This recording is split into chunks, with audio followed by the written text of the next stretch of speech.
Nous sommes donc en plein confinement et l'idée c'est d'évoquer avec vous les sentiments par lesquels on peut passer. Globalement, il va y avoir deux types de sentiments. Le premier, c'est ce qu'on appelle l'épreuve de réalité et le deuxième, ça va être la lassitude.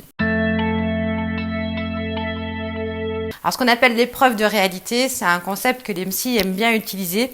C'est le simple fait en fait que votre cerveau est en train de réaliser que ce qui est en train de se passer est vraiment en train de se passer. Ça semble évident, sauf que ce qu'il faut avoir en tête, c'est qu'au début d'un phénomène de ce type-là, notamment, il y a toujours un phénomène de sidération, comme un peu d'irréalité, on ne croit pas vraiment à ce qui est en train de se passer, donc je pense qu'on a tous plus ou moins ressenti ce sentiment-là.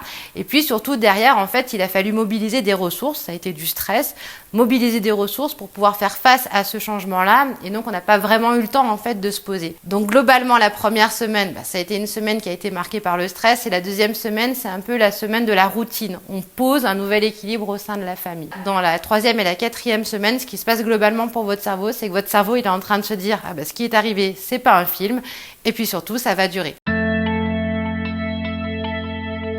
Le deuxième sentiment qui risque de se faire d'arriver, c'est le sentiment de lassitude, c'est-à-dire l'idée d'être lasse, d'en avoir assez de la situation, d'en avoir marre d'être enfermé chez soi, et puis surtout de réaliser qu'on peut vraiment plus faire ce qu'on faisait avant. Globalement, ce sentiment-là va être associé à deux types d'émotions. La première d'entre elles, c'est la tristesse et la deuxième, c'est la colère. Alors, comment je fais avec ça ? L'idée, ça va être de vous autoriser à vivre ces émotions. Ça semble évident dit comme ça, mais si vous observez bien votre quotidien, vous passez votre temps à pas évoquer vos émotions, à pas les exprimer et ainsi de suite.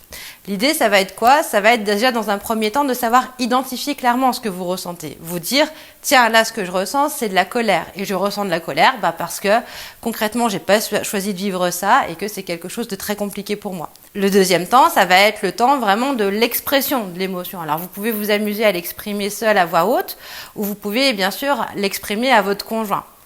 Et ce qui vaut pour vous, vaut également pour votre entourage. Mais là, vous comprenez où je veux en venir. L'idée, ça va être de s'imposer en fait une dose de râlage, entre guillemets. Pourquoi ? Parce qu'une plainte récurrente, rentrer dans une plainte récurrente, ça va être aidant ni pour vous, ni pour votre conjoint. Et donc, l'idée, c'est de s'astreindre un peu à pas dépasser une certaine dose.